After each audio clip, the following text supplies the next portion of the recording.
Hallo zusammen, hello everyone, welcome to this video of Aleman License German without license. In this video we will talk about so-called Nomen-Verb-Verbindungen, so fixed connections between a noun and a verb. We will start immediately. Eine Frage stellen. For example, ich stelle dem Lehrer eine Frage. So this means to ask a question. So in German, it would not be perfect to say, ich frage den Lehrer eine Frage. Better, ich stelle dem Lehrer eine Frage.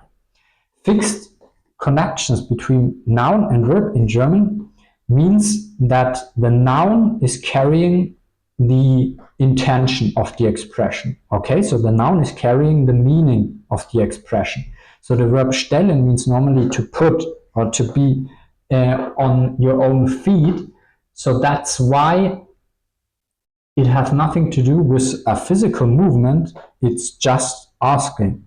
So obviously the meaning is carrying in that case the noun, and that applies to all so-called Nomen-Verb-Verbindungen.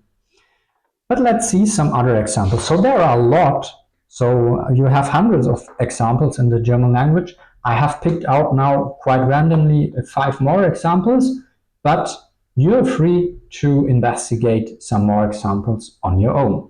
So the next one, Zweifel haben an. Der Chef hat Zweifel an den Ergebnissen. What means that?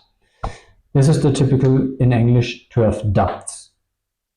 The boss has doubts regarding the results, so he does not know if they are good or not, or if he's satisfied by them or not. Next example, Eindruck machen auf. Der neue Kollege macht auf das Team keinen guten Eindruck. So this means the new colleague does not make a good impression to the team. So einen Eindruck machen auf, to make an impression on.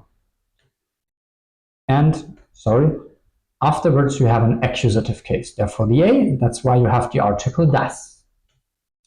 In Betracht ziehen, that's maybe a less common one. Thomas zieht eine Pause in Betracht. What means this? This means that for Thomas it's an option to make a break. So he's thinking about making a break. He's not sure yet, but it's one option in his mind. That would be in Betracht ziehen. The next example, Kosten tragen für. Afterwards an accusative case. Rolf trägt die Kosten für die Party. So the meaning is quite easy. Rolf pays for the party. Okay, that means Kosten tragen für. Last example I have, in Verlegenheit geraten. So that's also a less common one. Bei Präsentationen vor vielen Leuten gerate ich immer in Verlegenheit.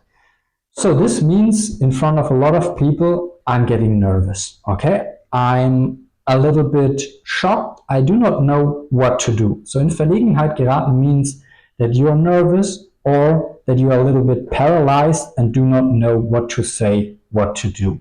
This would be in Verlegenheit geraten. So I hope these few examples were helpful to understand the overall goal of connections between noun and verb. If you like the content, you can visit my website. I'm also happy if you subscribe to the channel or share the video in this context. Tschüss, bis bald!